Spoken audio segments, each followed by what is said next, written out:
সীমান্তে পুশিন ঠেকাতে টহল জোরদার করেছে বিজিবি, পাশাপাশি স্থানীয়রা দিচ্ছেন পাহারা। এই মুহূর্তে জামালপুরের বকশীগঞ্জের রামরাম এলাকায় আছেন সহকর্মী জাহাঙ্গীর আলম, সরাসরি যাচ্ছি তার কাছে।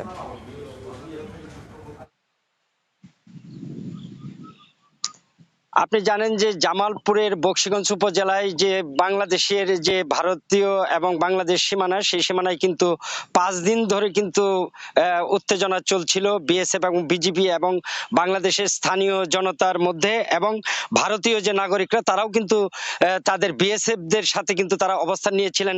গতকালকে আপনি জানেন যে গতকালকে যে একজনকে পুশিং করা হয়েছিল, সেটা নিয়ে কিন্তু উত্তেজনা ছড়িয়ে পড়ে এবং গ্রামবাসী বিজেপি তারা কিন্তু সেটা প্রতিহত করার পর কিন্তু বিজেপি এবং ভারতীয় নাগরিকরা কিন্তু পিছু হটেছেন। এদিকে আমাদের বাংলাদেশের সীমানায় যে বিজেপির যে টহল, সেটি কিন্তু আরো জোরদার করা হয়েছে, যাতে পুশইনের কোনো বিএসএফ যাতে কোনো ধরনের পদক্ষেপ নিতে না পারে। সেই কারণে কিন্তু এই বকশীগঞ্জ উপজেলার যে ধানুয়া কামালপুর যে সীমানা, সেই সীমানায় কিন্তু আমাদের বিজেপি যে টহল সেটি কিন্তু জোরদার করা হয়েছে। আমার সাথে কথা হয়েছে বিজেপি 35-এর জামালপুরের অধিনায়ক লেফটেন্যান্ট কর্নেল হাসানুর রহমান।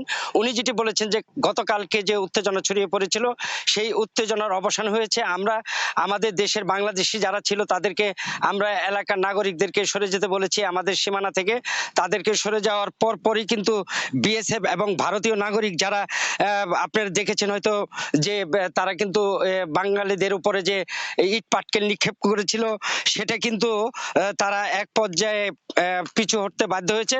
তো এই মুহূর্তে আমি যে এলাকায় ঘুরেছি, তো এখানে এখন পুরোপুরি পরিবেশ শান্ত রয়েছে। বাংলাদেশের বিজেপি কিন্তু তাদের জোরদার করেছে। এই ছিল আমার কাছে সর্বশেষ। সরাসরি যুক্ত ছিলাম জামালপুরে।